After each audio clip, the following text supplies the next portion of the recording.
new 9 district offices through video deception.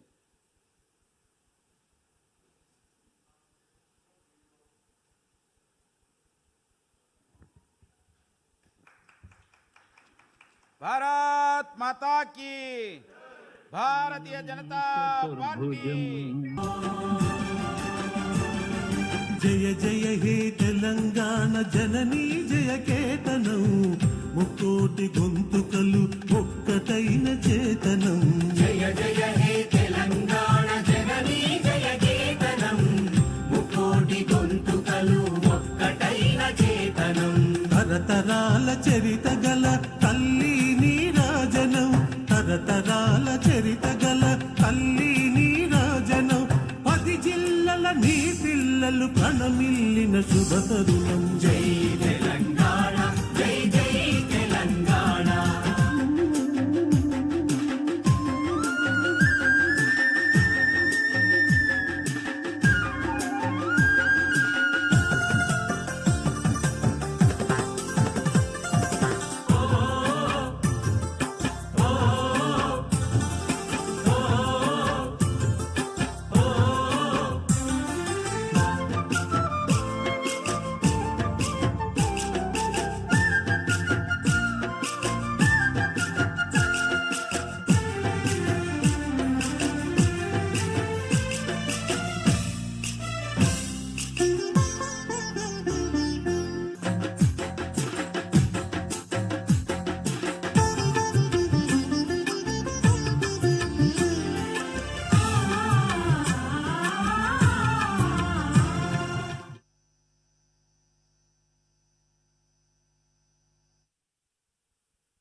माता की, Bharatiya Janata party.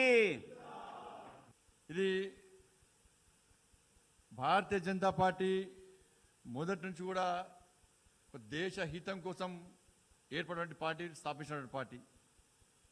సంస్థాగత నిర్మాణం, ఉన్నత లక్ష్యం, స్పష్టమైనటువంటి సిద్ధాంతం, భారతీయ ప్రజల యొక్క సంక్షేమం కోసం పనిచేసినటువంటి పార్టీ భారతీయ జనతా పార్టీ. నిజంగా అలాంటి పార్టీలో కార్యకర్తలుగా మనకు అవకాశం రావడం నిజంగా పూర్వజ సుకృతంగా భావించాల్సిన అవసరం ఉంది. వాళ్ళ పార్టీ మనకు మంచి అవకాశం ఇచ్చేది. పార్టీ కార్యాలయాలను ఏర్పరచుకోవడం నిజంగా ఒక అదృష్టంగా భావించాల్సిన అవసరం ఉంది. మన గతంలో తెలుసు, గతంలో భారతీయ జనతా పార్టీ పరిస్థితి తెలుసు. కార్యాలయం లేకపోవడం వలన చాలామంది, అనేక మంది కార్యకర్తలు గత సంవత్సరాల క్రితము చెట్ల కిందనో, గుట్టల కిందనో, పొలాలలోనో, రోడ్ల మీదనో, రోడ్ల పక్కనో కేవలం నామమాత్రంగా సమావేశాలు ఏర్పరచుకున్నటువంటి పరిస్థితి ఆ రోజు ఉండేది. రోడ్డు లేక, రవాణా సౌకర్యం లేక నడుచుకుంటూ వెళ్ళి కార్యాన్ని విస్తరించే విధంగా పార్టీని ప్రతిష్టపరచడానికి అనేక విధాల ఇబ్బందులు ఉన్నప్పుడు కూడా ఇబ్బందులుగా భావించకుండా పార్టీని విస్తరించే క్రమంలో అనేక రకాల సేవలు ఇచ్చినటువంటి పరిస్థితి మనదే తెలుసు. అనేక మంది కార్యకర్తలు ఈ ఉమ్మడి ఆంధ్రప్రదేశ్ రాష్ట్రంలో కానీ, ప్రస్తుతం తెలంగాణ రాష్ట్రంలో కానీ, ఈ రాష్ట్రంలో భారతీయ జనతా పార్టీకి అధికారం రావాలి. అధికారం కోసం కాకుండా పేద ప్రజలకు న్యాయం జరగాలంటే, ప్రజలకు న్యాయం జరగాలంటే, ప్రజాస్వామ్యం నిర్మాణం జరగాలంటే ఈ రాష్ట్రంలో భారతీయ జనతా పార్టీ అధికారం రావాల్సి అని చెప్పి తపనతోని అనేక మంది కార్యకర్తలు, కొంతమంది ఉగ్రవాదుల చేతిలో కానీ, తీవ్రవాదుల చేతిలో ఆత్మ బలిదానం విషయాన్ని ఒక్కసారి మనం గుర్తుంచుకోవాల్సిన అవసరం ఉంది. కొంతమంది సీనియర్ నాయకులు వాళ్ళ కళలు సాకారం కాకుండానే స్వర్గస్థులైన విషయాన్ని ఒక్కసారి మనం గుర్తుంచుకోవాల్సిన అవసరం ఉంది. ఇప్పుడు కూడా ఆ కాలం నుంచి పనిచేస్తున్న అనేక మంది కార్యకర్తలు ఇప్పుడు కూడా వాళ్ళు ఎదురుస్తూ ఉన్నారు. ఈ రాష్ట్రంలో, తెలంగాణలో భారతీయ జనతా పార్టీకి అధికారం రావాలి, మా కళలు సాకారం కావాలని చెప్పి అనేక మంది ఆతృతతో ఎదురుస్తున్న సందర్భాన్ని ఒక్కసారి మనం గుర్తుంచుకోవాల్సిన అవసరం ఉంది. అందుకే అనేక మంది కార్యకర్తలు నమ్మిన సిద్ధాంతం కోసం ఇటు ఉగ్రవాదుల చేతిలో, అటు టెర్రరిస్టుల చేతిలో ఆత్మ బలిదానం చేసినటువంటి వాళ్ళందరినీ స్మరించుకోవాల్సిన బాధ్యత మనందరి మీద ఉంది. కాబట్టి వాళ్ళందరినీ స్మరించుకుంటూ ఈరోజు ఏదైతే కార్యం అనుకుంటున్నామో ఆ కార్యాన్ని నెరవేర్చిన బాధ్యత మనందరి మీద ఉంది. అనేక మంది కార్యకర్తలు నమ్మిన సిద్ధాంతం కోసం ఆత్మ బలిదానం దేనికోసం చేశారో ఒక్కసారి ఆలోచించాల్సిన అవసరం ఉంది. సొంత ఆస్తుల కోసం కాదు, సొంత పగల కోసం కాదు, కేవలం సిద్ధాంతపరంగా దాన్ని అన్నిటికీ తెగించి, అన్నిటికీ భరించి వాళ్ళు చనిపోతామని తెలిసినప్పుడు కూడా, చనిపోయే క్రమంలో కూడా భారత్ మాతాకి జై అంటూ వందే మాతరం అంటూ జై శ్రీరామ్ అంటూ గర్జిస్తూ ఇవాళ ఆత్మ బలిదానం చేసినటువంటి సంఘటనను ఒక్కసారి కార్యకర్తలుగా మనందరం గుర్తుంచుకోవాల్సిన అవసరం ఉంది. అన్ని జిల్లాలో, తెలంగాణ ప్రాంతంలో ముఖ్యంగా అన్ని జిల్లాలో, ప్రతి జిల్లాలో ఏదో ఒక ప్రాంతంలో కార్యకర్తలు ఆత్మ బలిదానం చేశారు. ఒకప్పుడు పార్టీ పరిస్థితి మనకు తెలుసు. వాళ్ళకి కనీసం ఏజెంట్ లేనటువంటి పరిస్థితి. వాళ్ళకి అనేక సందర్భాలు మన సీనియర్ నాయకులు చెప్తూ ఉంటారు ప్రమోద్ మోహన్ గారి గురించి. ఒకప్పుడు ఎన్నికల సమయంలో పార్టీకి ఏజెంట్ లేకపోవడం వల్ల వాళ్ళ ఆంజనేయ స్వామి దేవాలయానికి వెళ్ళి, స్వామి మాది రాముని పార్టీ, మేమంతా రాముని వారసులం, మాకు ఏజెంట్ లేరు, మీరే ఏజెంటు, మీరే మమ్మల్ని కనికరించండి, మీరే ఆశీర్వాదండి, మీరే మాకు శక్తిని సామర్థ్యాన్ని ఇవ్వండి అని చెప్పి ఆ ఆంజనేయ స్వామిని వేడుకున్న సందర్భాన్ని అనేక మంది సీనియర్ నాయకులు గతంలో చెప్తూ ఉంటారు. అప్పటి నుంచి ఇప్పటి వరకు కూడా రామరాజ్యం కోసం, రామరాజ్యం నిర్మాణం కోసం మనము పరితపిస్తూ వస్తున్నాం, ఆ దిశగా ప్రయత్నం చేస్తూ వస్తున్నాం. వాళ్ళ భారతీయ జనతా పార్టీ ఇప్పటికే దేశవ్యాప్తంగా అనేక కార్యాలయ నిర్మాణం జరిగింది. తెలంగాణ రాష్ట్రంలో నిర్మాణం జరిగింది, నిర్మాణం కాబోతున్నాయి. ఇవాళ కొన్ని భూమి పూజలు జరుగుతున్నాయి. రాబోయే రోజుల్లో ఇతర ప్రాంతాలు కూడా, ఇతర జిల్లాలు కూడా నిర్మాణ పనులు ప్రారంభించబోతున్నాం. వాళ్ళ భారతీయ జనతా పార్టీ కార్యాలయానికి ఇతర పార్టీ కార్యాలయాలు తిరగడం మనకు తెలుసు. వాళ్ళ ఎంఐఎం పార్టీ కార్యాలయం ఉంది. ఎంఐఎం పార్టీ కార్యాలయం అన్ని కూడా ఇలా ఉగ్రవాదులకు, తీవ్రవాదులకు ఒక అడ్డాగా, ఒక షెల్టర్ ప్లేస్గా మారి రాబోయే రోజుల్లో ఈ కార్యాలయాలను కూడా ఆ విదేశీ ప్రేరిత తీవ్రవాదులకు ఆస్తులుగా మారేటువంటి ప్రమాదం ఉన్న విషయాన్ని ఒకసారి గుర్తుంచుకోవాల్సిన అవసరం ఉంది. టీఆర్ఎస్ పార్టీ కార్యాలయం రాబోయే రోజుల్లో కేవలం ఆ కుటుంబానికి ఆస్తిగా మిగులుతుంది తప్ప దీనివల్ల ఎవరికి ఉపయోగమైన విషయాన్ని ఒక్కసారి మనం గుర్తుంచుకోవాల్సిన అవసరం ఉంది. వాళ్ళ కమ్యూనిస్టు పార్టీ కార్యాలయాలను కూడా ఇలా తీవ్రవాదులకు, సంఘ విద్రోహ శక్తులకు అడ్డాగా మారి వాళ్ళకు అవకాశం ఇచ్చే ప్రయత్నం చేస్తుంది తప్ప దేనికి ఉపయోగపడే ప్రయత్నం లేదు. అందుకే ఆ కార్యాలయంలోనే ఇలా యూనివర్సిటీలు కానీ, విద్యా సంస్థలు కానీ సంఘ విద్రోహ శక్తులు ఇవాళ ఏ విధంగా పేటైపోతారో ఒక్కసారి ఆలోచించాల్సిన అవసరం ఉంది. వాళ్ళ భారతీయ జనతా పార్టీ కార్యకర్తలకు, దేశభక్తులకు అడ్డగా మారుతున్నాయి. ఇది కార్యకర్తల ఆస్తిగా, చిరస్థాయిగా వాళ్ళు మిగిలిపోయే పరిస్థితులు. ఇవాళ మరి ఇతర పార్టీ కార్యాలకు మన పార్టీ కార్యాలకు తేడా ఉంది. మన కార్యాలయం కేవలము అధికారం కోసం కాకుండా వాళ్ళ సామాజిక కోణంతో ఇవాళ ఏ విధంగా ప్రజలకు ఉపయోగపడాలి, ఏ విధంగా పేద ప్రజలకు ఉపయోగపడాలి, ఏ విధంగా కార్యకర్తలకు ఉపయోగపడే విధంగా ఆలోచిస్తూ ఇలా కార్యాలయ నిర్మాణం జరుగుతూ ఉన్నది. మొదటి నుంచి కూడా భారతీయ జనతా పార్టీ ఈ అమరవీరుల ఆశ లక్ష్యంగా మనం ముందుకు పోతా ఉన్నాం. అందుకే తెలంగాణ రాష్ట్రంలో ముందుగా ఇవాళ మొదటి చూస్తాం మనం. భారతీయ జనతా పార్టీ పూర్తి మెజార్టీ సాధించిన తర్వాత, రెండోసారి అధికారంలోకి వచ్చిన తర్వాత వాళ్ళ మన ప్రియతమ ప్రధాని శ్రీ నరేంద్ర మోడీ గారి నేతృత్వంలో అనేక సాహసోపేతమైన నిర్ణయాలు తీసుకునే విషయాన్ని ఒక్కసారి గుర్తుంచుకోవాల్సిన అవసరం ఉంది. దీని వెనుక చరిత్ర ఒక్కసారి మనం తీసుకోవాల్సిన అవసరం ఉంది. ఏదైతే జమ్మూ కాశ్మీర్లో 370 ఆర్టికల్ రద్దు చేయాలని చెప్పి మన జనసంఘ వ్యవస్థాపకులు, మన స్ఫూర్తి ప్రదాత అయినటువంటి డాక్టర్ శ్యామా ప్రసాద్ ముఖర్జీ గారు దేనికోసం బలిదానమైనరు, దేనికోసం ఆత్మ బలిదానమైనరు, 370 ఆర్టికల్ కోసం అనేక మంది కార్యకర్తలు ఏ విధంగా హత్య కావిపడ్డారో వాళ్ళ యొక్క ఆశయాన్ని నెరవేర్చే దిశగా వాళ్ళ నిండు సభలో వారి యొక్క ఆశ నెరవేర్చే విధంగా 370 ఆర్టికల్ రద్దు చేసిన విషయాన్ని ఒక్కసారి మనం గుర్తుంచుకోవాల్సిన అవసరం ఉంది. వాళ్ళ సిటిజన్షిప్ అమెండ్మెంట్ యాక్ట్ విషయంలో కూడా పాకిస్తాన్, బంగ్లాదేశ్, ఆఫ్ఘనిస్తాన్లో కూడా అక్కడ నుండి హిందువులు ఇబ్బంది పడుతున్న తరుణంలో, హత్యకు గురవుతున్న సందర్భంలో అనేక మంది వీరులు ఇవాళ దానికి వ్యతిరేకంగా ఉద్యమిస్తున్న తరుణంలో వాళ్ళ ఆత్మ బలిదానాన్ని స్ఫూర్తిగా తీసుకొని ఇవాళ శ్రీ నరేంద్ర మోడీ గారి నేతృత్వంలో భారతీయ జనతా పార్టీ ప్రభుత్వం సిటిజన్షిప్ అమెండ్మెంట్ యాక్ట్ తీసుకొచ్చి ఆ అమరువుల యొక్క ఆశయాన్ని నెరవేర్చే దిశగా ప్రయత్నించే విషయాన్ని ఒక్కసారి గుర్తుంచుకోవాల్సిన అవసరం ఉంది. వాళ్ళ అయోధ్య విషయంలో అంతే. దివ్యమైన భవ్యమైన రామ మందిర నిర్మాణం కోసం అప్పుడు అప్పుడు ఉత్తరప్రదేశ్లో ఉన్నటువంటి ములాయం సింగ్ ప్రభుత్వం ఆనాడు కర్ర సేవకుల విషయంలో కానీ, సాధు సంతులను ఏ విధంగా కాల్చి చంపిందో అయినప్పుడు కూడా డొంకగా దేశవ్యాప్తంగా అనేక మంది హిందువులందరూ కూడా ఇలా ఉద్యమ ఫలితంగా దమనకాండ నిర్వహించిన సందర్భంలో అనేక మంది ప్రాణ త్యాగం చేసిన తర్వాత వాళ్ళ యొక్క ఆశయాన్ని నెరవేర్చే సందర్భంలో ఏదైతే పరాభవ చిహ్నాన్ని తొలగించి ఇలా విజయ కేతనాన్ని ఎగిరించే సందర్భంలో ఆ ఆశ కర సేవకుల ఆశయాలను వాళ్ళ యొక్క త్యాగాలను విస్మరించే ప్రసక్తి లేదు. సాధు సంతుల యొక్క త్యాగాలను విస్మరించే పరిస్థితి లేదు. వాళ్ళ త్యాగాలు నెరవేరుస్తాం. ఏ ఆశయం కోసం, ఏ లక్ష్యం కోసం వాళ్ళు ప్రాణత్యాగం చేసిరో వాళ్ళని ఆశలు నెరవేర్చడం లక్ష్యంగా మొన్న గౌరవ సుప్రీంకోర్టు ఇచ్చిన తీర్పును శిరసావహించి మొన్న అయోధ్యలో దివ్యమైన భవ్యమైన రామ మందిర నిర్మాణం కోసం మన ప్రియతమ ప్రధాని శ్రీ నరేంద్ర మోడీ గారి నేతృత్వంలో ఏ విధంగా భూమి పూజ జరిగిందో ఒక్కసారి మనం ఆలోచించాల్సిన అవసరం ఉంది. వాళ్ళ దాన్ని స్ఫూర్తిగా తీసుకొని తెలంగాణ రాష్ట్రంలో కూడా ఈ తెలంగాణ రాష్ట్రంలో ప్రజాస్వామ్య తెలంగాణ నిర్మాణం కోసం కూడా మనందరం ముందుకు సాగాల్సిన అవసరం ఉంది. ఏదైతే అమరవీరుల ఆశయాలకు విరుద్ధంగా ఈ తెలంగాణ రాష్ట్రంలో కేసీఆర్ ప్రభుత్వం ఏ విధంగా దమనకాండ కొనసాగిస్తుందో ఒక్కసారి ఆలోచించాల్సిన అవసరం ఉంది.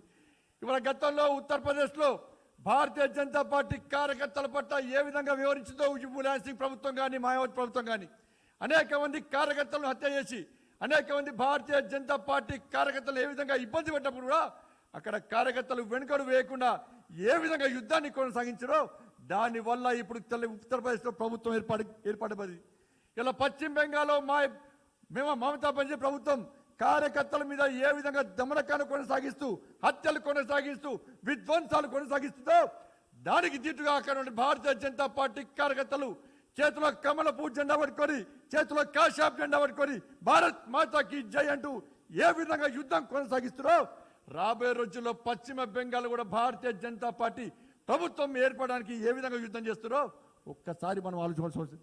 ఇవాళ కేరళలో కూడా హిందూ వ్యతిరేక విధానాలను అవలంబిస్తూ కమ్యూనిస్టు ప్రభుత్వం భారతీయ జనతా పార్టీ కార్యకర్తలను ఏ విధంగా ఇబ్బందులు గురి చేస్తుందో అయినప్పుడు కూడా జంకక డొనకక వెనుకడు వేయకుండా ఏ విధంగా ప్రజాస్వామ్యబద్ధంగా యుద్ధం చేస్తున్నారో దాన్ని ఒక్కసారి గుర్తుంచుకోవాల్సిన అవసరం ఉంది.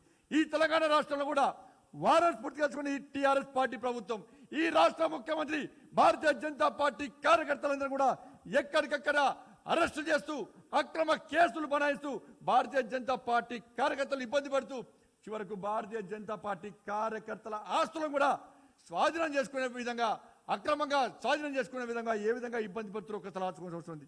ఇలా భారతీయ జనతా పార్టీ కల్లా ఏమడుతున్నారు ఇవాళ ఎన్నికల ముందు ఈ టీఆర్ఎస్ పార్టీ ఈ రాష్ట్ర ముఖ్యమంత్రి ఏ విధంగా హామీలు ఇచ్చారో ఆ హామీలను నెరవేర్చమంటున్నాం మనం. దాన్ని పార్టీ దాన్ని టీఆర్ఎస్ ఈ రాష్ట్ర ముఖ్యమంత్రి ఒక రకంగా దాన్ని పట్టించుకోకుండా ఇలా ఇబ్బంది పెట్టే ప్రయత్నం చేస్తున్నారు. వాళ్ళ దళితులకు 3 ఎకరాలు అన్నాడు, ఇవాళ ప్రతి ఇంటికి ఉద్యోగం అన్నాడు, 1,00,000 ఉద్యోగాలు అన్నాడు, దాన్ని నెరవేర్చలే. ఇవాళ డబుల్ బెడ్రూమ్ అన్నాడు, దాన్ని నెరవేర్చలే. ఎక్కడ ఏ వర్గాన్ని కూడా న్యాయం చేయకుండా అన్ని వర్గాల ప్రజలను మోసం చేస్తున్న విషయాన్ని ఇవాళ భారతీయ జనతా పార్టీ కార్యకర్తలు ప్రశ్నిస్తే ఇలా దాన్ని తట్టుకోలేక భారతీయ జనతా పార్టీ శక్తిని తట్టుకోలేక భారతీయ జనతా పార్టీ కార్యకర్తల యొక్క శక్తి సామర్థ్యం తట్టుకోలేక వాళ్ళ కంటిబుద్ధులు జరుగుతుంది. ఇలా కార్యకర్తలను ఇబ్బంది పెడుతున్న ప్రయత్నాన్ని ఒక్కసారి మనం గుర్తుంచుకోవాల్సిన అవసరం ఉంది. వాళ్ళ అనేక మంది అమరవీరులు ప్రజాస్వామ్య తెలంగాణ ఇవాళ నీళ్లు నిధులు నియామకాలైనటువంటి నినాదంతో అదే విధానంతో తెలంగాణ రాష్ట్రాన్ని ఏర్పాటు చేసుకుంటే వాళ్ళ నీళ్ళన్నీ కేవలం ఫామ్ హౌస్కే పోతున్నాయి, నిధులన్నీ కూడా దారి మళ్ళీ జేబులు నింపుకునే ప్రయత్నం చేస్తున్నారు. ఇవాళ నియామకాలని కూడా కేవలం ఒక కుటుంబానికి మాత్రమే పరిమితమని. కాబట్టి సోదరులారా, ఈ తెలంగాణ రాష్ట్రంలో టీఆర్ఎస్ పార్టీ యొక్క అవినీతి అహంకార స్వార్థపూర్త రాజకీయాలను ఎక్కడికక్కడ అడ్డుకోవాల్సిన అవసరం మన ఉంది. ఒక భారతీయ జనతా పార్టీ మాత్రమే టీఆర్ఎస్ పార్టీకి ప్రత్యామ్నాయమని చెప్పి ప్రజలందరూ భావిస్తున్న తరంలో ప్రతి కార్యకర్త ఒక భారత మాత ముద్దు బిడ్డగా ఒక శివాజీ మహారాజ్ యొక్క అవతారం ఎత్తి ఛత్రపతి శివాజీ మహారాజ్ స్ఫూర్తిగా తీసుకొని సర్దార్ పటేల్ యొక్క స్ఫూర్తిని తీసుకొని వాళ్ళ మనందరం కూడా రాబోయే రోజుల్లో ఈ తెలంగాణ రాష్ట్రంలో భారతీయ జనతా పార్టీని అధికారంలోకి తీసుకోవడమే లక్ష్యంగా ఈ తెలంగాణ గడ్డ మీద కాషాయపు జెండాను రెపరెపలాంచే లక్ష్యంగా మనం ముందుకు పోవాల్సిన అవసరం ఉంది. కాబట్టి ఇవాళ కార్యాలయం నిర్మించుకుంటున్నాం. వాళ్ళ సంకల్పం తీసుకొని ఈ కార్యాలయాల వేదికగా ఇంకా అనేక మంది కార్యకర్తలను తయారు చేయడం, కార్యాలయాల వేదికగా ఈ తెలంగాణ రాష్ట్రంలో భారతీయ జనతా పార్టీని అధికారం తీసుకురావడం, ఈ కార్యాలయాల వేదికనే టీఆర్ఎస్ పార్టీని ఎట్టి పరిస్థితుల్లో గద్దెదించడం, ప్రజాస్వామ్య తెలంగాణ నిర్మాణం కోసం అందరం కలిసికట్టుగా ముందుకు రావాలని చెప్పి భారతీయ జనతా పార్టీని ఇంకా శక్తివంతంగా తయారు చేసేగా అందరం కలిసికట్టుగా ముందుకు రావాలని చెప్పి మీ అందరిని కోరుకుంటూ ఈ అవకాశం ఇచ్చినందుకు ధన్యవాదాలు చేస్తూ ముగిస్తాను. భారత్ మాతా की जय। आज के इस भूमि पूजन कार्यालय के कार्यक्रम में उपस्थित भारतीय जनता पार्टी के बहुत ही जुझारू और कर्मशील और संवेदनशील प्रदेश अध्यक्ष श्री बंडी संजय कुमार जी, मेरे साथ यहाँ मंच पर उपस्थित भारतीय जनता पार्टी के राष्ट्रीय महामंत्री और दक्षिण के क्षेत्रों के कार्य देख रहे ऐसे हमारे प्रभारी भाई मुरलीधर राव जी, हमारे पूर्व में अध्यक्ष रहे हमारे वरिष्ठ सहयोगी श्री के लक्ष्मण जी, हमारे पार्टी के महामंत्री हमारे बहुत पुराने साथी प्रेमेंद्र रेड्डी जी, हमारे राजा सिंह जी जो हमारे वहाँ के बहुत ही जुझारू विधायक हैं, श्री एन रामचंद्र राव जी जो हमारे एमएलसी हैं, हमारे कृष्णदास जी जो केरल से हमारे प्रभारी के रूप में जुड़े हुए हैं, और सभी 9 ज़िलों से हमारे सभी 9 कार्यालयों पर उपस्थित वहाँ के ज़िलाध्यक्ष, ज़िला महामंत्री और हमारे कार्य समिति के सदस्य और वरिष्ठ सहयोगीगण, आज मेरा ये सौभाग्य है कि मुझे इस वर्चुअल मीटिंग के माध्यम से, वर्चुअल वीडियो कॉन्फ्रेंसिंग के माध्यम से आप सब के साथ जुड़ने का मौका मिला, हैदराबाद से जुड़ने का मौका मिला, और इसके साथ साथ 9 स्थान जहां आज भूमि पूजन हुआ है वहां भी कार्यकर्ताओं से जुड़ने का मौका मिला है। मैं सबसे पहले तो इस आयोजन के लिए हमारी इकाई तेलंगाना की टीम को, तेलंगाना के अध्यक्ष को और सभी कार्यकर्ताओं को बधाई देता हूं और उनका अभिनंदन करता हूं। जब मैं तेलंगाना की पवित्र भूमि को के कार्यकर्ताओं को संबोधित करता हूं तो मेरा ये परम कर्तव्य होता है कि सबसे पहले मैं चिलकुर मंदिर के नमन करूं, मैं बिरला मंदिर को नमन करूं, मैं रुद्रेश्वर मंदिर, पिलर ऑफ 1000 टेम्पल्स, इसको मैं नमन करूं, और इसके साथ साथ गोदावरी नदी को भी याद करूं, कृष्णा नदी को भी याद करूं और इंद्रावती नदी को भी याद करूं। ये पवित्र नदियां जो तेलंगाना की धरती को हमेशा प्रेरणा देती रहती हैं, ऐसी नदियों को भी मैं नमन करता हूं। मित्रों, हम जानते हैं कि आज कार्यालय का उद्घाटन, कार्यालय का शुभारंभ, भूमि पूजन का कार्यक्रम हुआ है, और ये बहुत जल्द हमारे 9 कार्यालय बन करके तैयार होंगे और उसके माध्यम से पार्टी के कार्यकर्ताओं को काम करने का भी सौभाग्य मिलेगा और पार्टी को एक अच्छे वातावरण में काम करने का मौका मिलेगा। हम आज धन्यवादी हैं आदरणीय प्रधानमंत्री जी के, जिन्होंने 2014 में ये कल्पना रखी थी कि पार्टी को आगे बढ़ाने के लिए हम लोगों को कुछ कार्य करना चाहिए और एक संकल्प लेना चाहिए। हमने देश में सरकार बनाई है। मैं सरकार का काम करते हुए, देश का नेतृत्व करते हुए समाज के सभी वर्गों को, जो वंचित हैं, जो पीड़ित हैं, जो समाज के अंतिम पायदान पर खड़े हैं, उनकी चिंता करूं और उनके लिए कार्य करूं। और साथ ही साथ उन्होंने पार्टी को कहा था कि सरकार के इस काम में हम सब जुड़ करके, पूरी मेहनत करके, पार्टी का एक एक कार्यकर्ता लगे और सरकार की योजनाओं को जमीन पर उतारने में सरकार की मदद करते हुए अंतिम व्यक्ति को राहत पहुंचाए। ये बात उन्होंने कही थी। और उन्होंने ये भी कहा था कि यह सब करने में हमारे कार्यालयों का एक बहुत बड़ा योगदान होता है, इसलिए कार्यालयों का भी निर्माण होना चाहिए। और इस बात को ध्यान में रखते हुए उस समय संकल्प लिया गया था कि हम हर एक प्रदेश कार्यालय में एक अच्छा सुसज्जित मॉडर्न कार्यालय बनाएंगे जो नई व्यवस्थाओं के साथ सुसज्जित होगा, और हर जिले में एक अच्छा कार्यालय बनाएंगे जिसके कारण हमारे कार्यकर्ता काम कर सकें। और आज मुझे खुशी है कि वो दिन मैं साकार होते हुए देख रहा हूं जब लगभग देश में 500 कार्यालय बन चुके हैं और इसी तरीके से हमारे कुछ कार्यालय रह गए हैं, उनको भी समय रहते हम पूरा करेंगे, ये मैं आपको विश्वास दिलाना चाहता हूं। आज मैं 9 कार्यालयों का भूमि पूजन कर रहा हूं। वहीं महबूबनगर, नालगोंडा और हैदराबाद के कार्यालय जो कंप्लीट हो चुके हैं उसके लिए मैं बधाई भी देता हूं।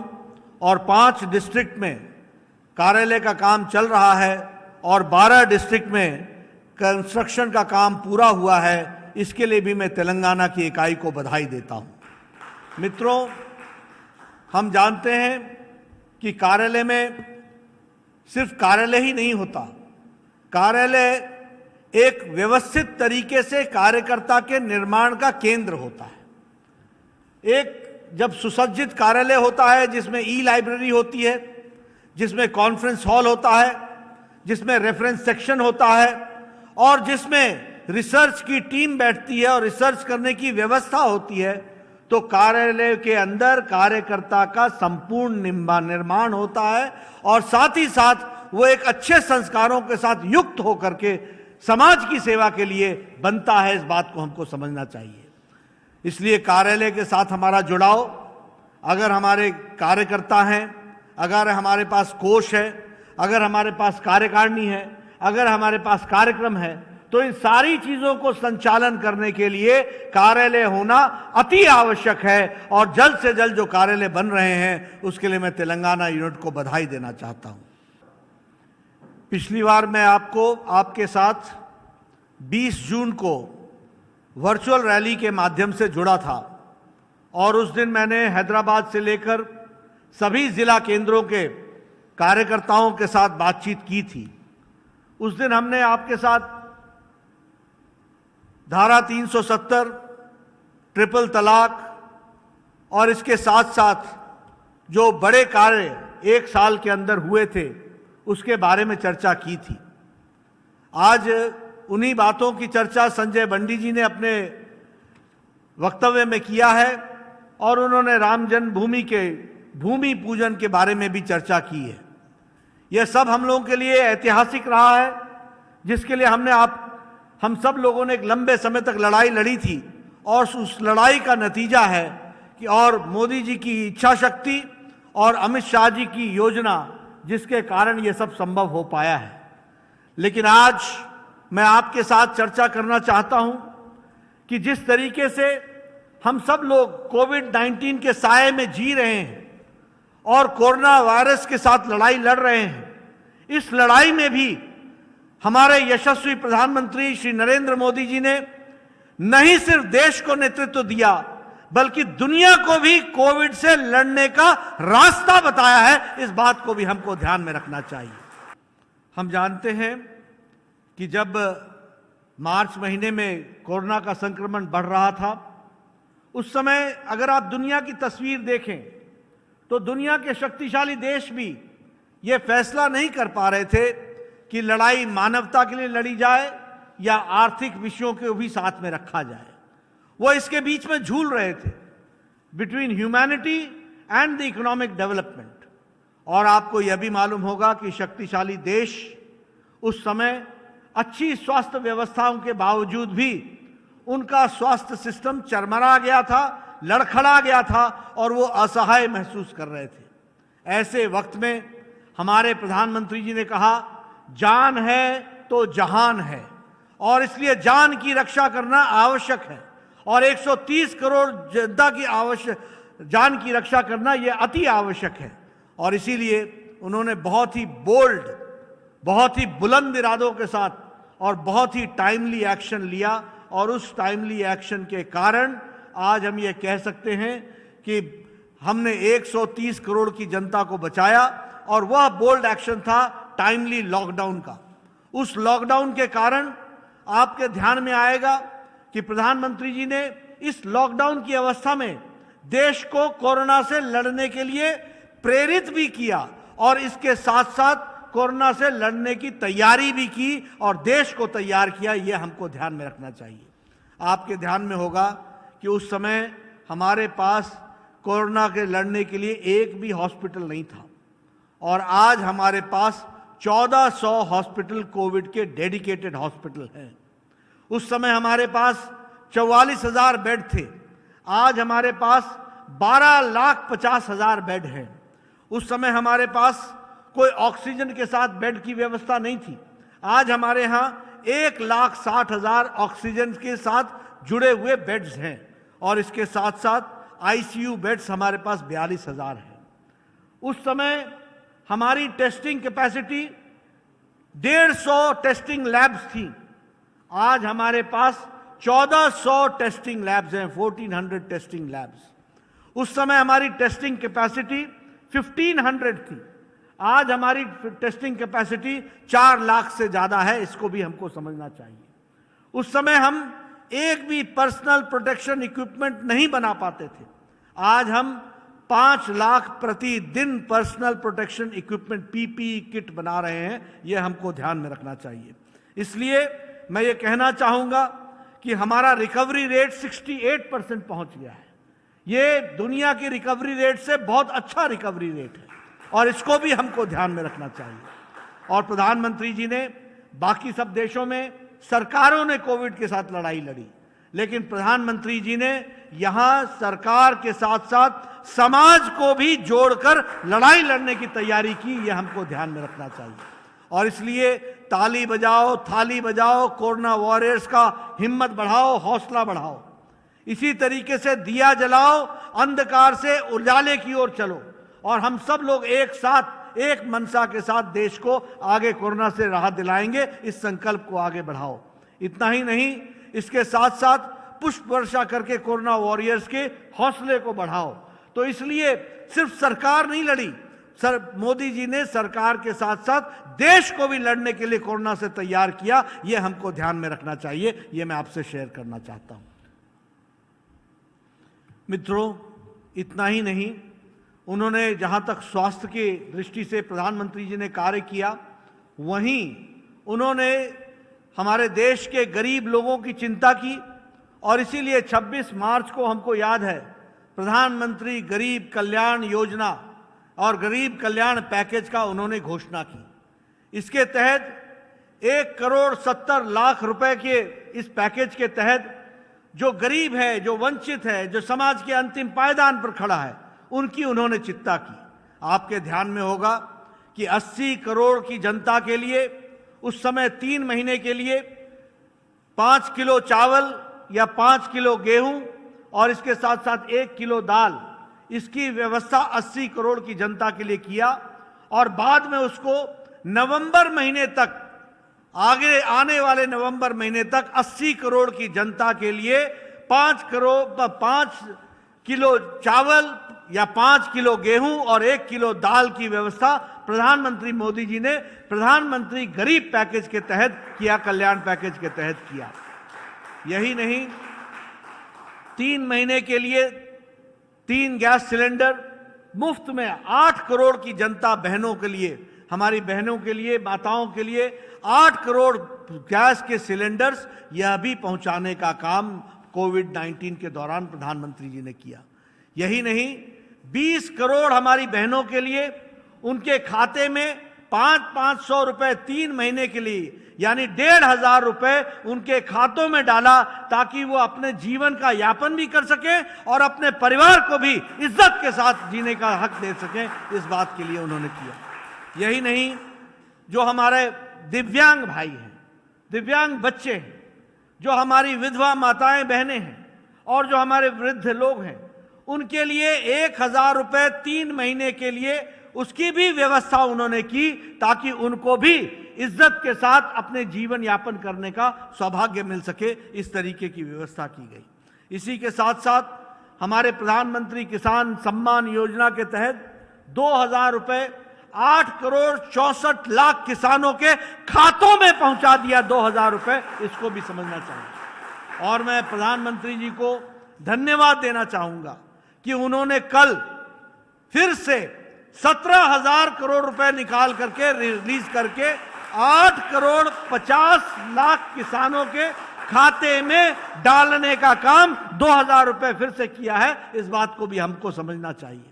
इसलिए मित्रों, हर दृष्टि से गरीब के कल्याण की योजना को लेकर के प्रधानमंत्री जी ने काम किया है, उसके लिए हम धन्यवाद भी देते हैं। और डॉक्टर टेड्रोस ने, जो वर्ल्ड हेल्थ ऑर्गेनाइजेशन के डायरेक्टर जनरल हैं, और वैसे ही यूएन के सेक्रेटरी जनरल ने, इन दोनों ने कहा कि we should learn from India that India has addressed the health issues along with the economic issues of sustaining the marginal section of the society.